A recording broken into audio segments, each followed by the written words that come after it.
Welcome back to continue our discussion talking about healthy superfoods. Joining me again, Lauren Bradley with the Tulsa Health Department. You're a health educator and registered dietitian. Let's jump in now. In this second segment, I want to focus a bit on different kinds of foods and different nutrient values that they may have. One that we traditionally talk about during any season, if you have a cold or flu or anything like that, we always start focusing on that vitamin C. And I know I'm still a little bit raspy talking here because I'm still kind of getting over this laryngitis that's kind of been lingering for a week or two, but you know, even I will pump up with vitamin C. So tell me about vitamin C. What is its real value, and then the kinds of foods that may have more of a content naturally of vitamin C? Vitamin C, it's a great antioxidant, and at the end of the segment we'll do a little experiment, hopefully. But basically our body produces kind of some excess oxygen when it's kind of going through metabolism. Creates what are called free radicals. You guys might have heard free radicals, it's a term. And antioxidants, basically what they do is they kind of go attack those free radicals that can be harmful to your body, and they kind of slow down the process of building those up. So it's a great way to fight off these free radicals that are kind of bad things in your body. So we want those antioxidants, which vitamin C has a ton of antioxidants in it. Vitamin C also, it hasn't been proven to prevent colds, but vitamin C definitely helps kind of lessen the symptoms, and it also can kind of decrease the length of time that you're sick. So again, vitamin C kind of helps boost that immune system, which is great for us. And as far as the foods that have a lot of vitamin C, that's going to be, like you said, your orange juice. And having that pulp in your orange juice, a lot of people are like, ew, I don't want the Yeah, a lot of people don't like pulp. But that pulp, because it's more of the natural orange, you know, it's more in its natural form, you're actually going to be getting a little bit more of the vitamin C. Other foods that have vitamin C right now are all of your orange fruits and vegetables. So fall time, your pumpkin and your squash and your carrots are going to have some of that vitamin C in them. Another superfood that has a lot of vitamin C is broccoli. Broccoli is one that people don't think about. Broccoli not only has vitamin C, but it also has calcium in it. And the majority of the nutrition from the vitamin C is going to be in the florets. So the stem of the broccoli is not that important, but the top little leafy part is going to have most of that vitamin C in it. Okay, and no, you never would think about broccoli having vitamin C or calcium. No, but broccoli is probably one of the best vegetables that you could have. Now, is it better for, let's say for broccoli, or carrots, that we cook them, or is it better if we have them raw? One would naturally think raw. But if we steam them versus cooking them, I mean, should we have some sort of parameters of what to do so we're not losing that vitamin C? Yeah, definitely steaming or eating raw is the best way to go. If you overcook your vegetables or boil them too long or let them, like I said, cook too long, then you are going to be losing some of that vitamin power that you would originally get if you just boiled or steamed them. So yeah, raw or steam would be the best way to go so you're not losing all that vitamin C. Okay, now when we think about, what about things like grapefruit?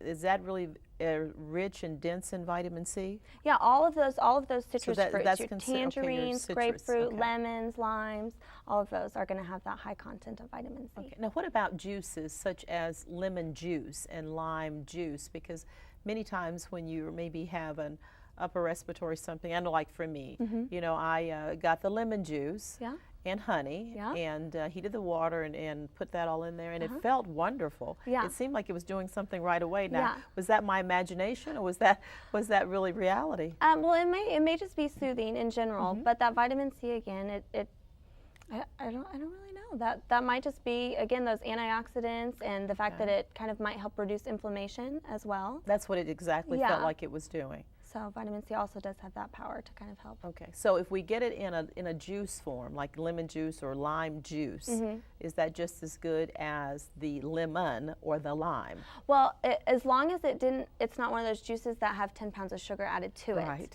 But again, it all goes back to closer it is to its natural form, the more of the vitamin properties it's going to have. So yeah, as long as it's 100% juice, then that's going to be better for us. The 100% orange juice as opposed to like your Sunny D. That is probably this much orange juice and this much sugar. Right, and so you really do have to read those labels. Again, yeah. Because are there differences in the types of sugars that they may contain? as far as one being not as good for you as another? Well, you do have different kinds. You can have your regular sugars, and then they have their sugar substitutes. Okay.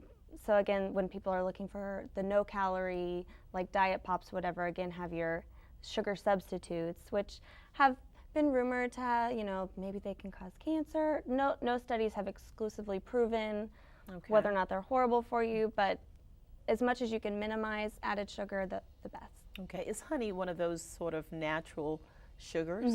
Yeah, honey is probably one of the best that you could have. Okay. Okay. Yeah, So that's a good definitely. alternative. Plus that lemon and honey. Yes. Was Very just soothing. wonder. Oh, I need some more right now, but it Yes. was really good. Very Let me ask you about something like B12, vitamins B and B12. What do they do for us, and where do we find them? Those B vitamins are going to be in a lot of your grain products. Okay. And those B vitamins are energy boosting.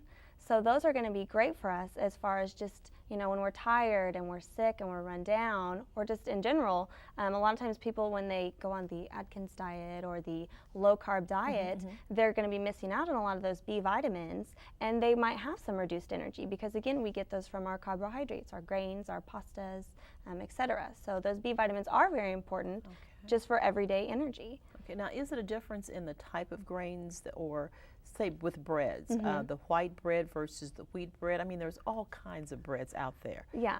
Is there a difference in what we should look for? Well, we should look for whole grains, and that's mainly because of its fiber content. And the fiber is basically like the scrubby brush for the inside of your I body. like that. That's how we Okay. tell our little kids. We Okay. say, because we shower on the outside, and on the inside we can't shower. So by eating fiber, it kind of cleans out the insides, and that's what we get from those whole grains. Those white breads and those white hot dog buns, etc., those aren't going to have as much of the fiber. So again, by reading the label, notice if your bread has fiber or not, and you want to get fiber that has at least about 3 grams a serving, which would be usually about a slice, because that's going to keep everything moving on the inside. Okay. Now, tell me a little bit about potato bread. People probably have seen that, and I've seen it. Where does the potato bread fit? Is it more the white bread, the grain, or it's just a flavoring concept? Well, What potato is bread it? in general, because your potatoes are pretty white and starchy, it's gonna tend to be more towards your white bread side, because the wheat bread has all of the grains from the wheat, as opposed to your potato, which doesn't come from a whole grain. It's kind of more of a starchy vegetable. So your whole grains, your whole wheats are going to be the best way to go. Okay. But the potato bread tastes really good. It does, and so it kind of makes you wonder, is this a good bread, since it says potato, but you just don't know, so thanks for clarifying that. Yes. Now let me ask you too, in relation to drinks, because I'm thinking a little bit about some of the added vitamins and minerals and things that they say in the different drinks that are out these days. Are those good alternatives, or is it of minimal value? I think most of the time it's of minimal value, but it depends on what you're doing. If you're an athlete who's going to be sweating a lot and losing a lot of those electrolytes and vitamins and minerals, then you do kind of need a mineral replacement or have a vitamin water, whatever. For us in general, if you took a multivitamin in the morning, that would kind of take care of it. You wouldn't need all the extra added vitamins, minerals, whatever in your drinks. And a lot of times with those drinks, you're getting, again, the added sugar a lot of times because it makes them taste good. But a lot of times, again, if you took a multivitamin, it would kind of take care of it. Be the same difference? Yeah. Okay, well, we're going to take another quick break and come back and clue in on a few more superfoods and vitamins and minerals. Okay, please stay with us. We'll be right back.